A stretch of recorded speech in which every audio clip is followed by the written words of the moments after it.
महत्त्वाची बातमी आतापर्यंतच्या कलानुसार भाजप आणि आरजेडी मध्ये काटेकी टक्कर या ठिकाणी पाहायला मिळत आहे। भाजप आणि आरजेडी यांचे उमेदवार आमने सामने आहेत। आतापर्यंतच्या कलानुसार भाजप आरजेडी मध्ये काटेकी टक्कर पाहायला मिळते।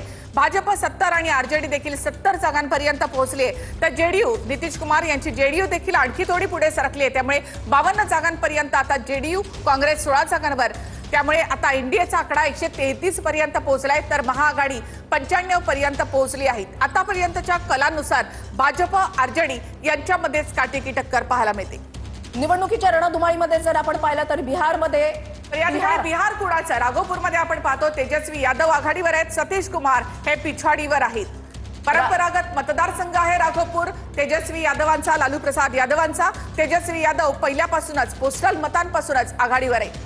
नक्कीच तेजस्वी यादव या ठिकाणी हॅट्रिक करणार का हे पाहणं देखील तितकंच महत्त्वाचं असेल, कारण राबडी देवी हे सुद्धा त्या मतदारसंघातून निवडून आले। एनडीएची आकडेवारी आपण या ठिकाणी पाहतो, भाजप 70 आणि जेडीयू 54 आणि एलजेपी या ठिकाणी 9 जागांवर आघाडीवर, तर महाआघाडीमध्ये काँग्रेस 16, आरजेडी 70 जागांवर आघाडीवर।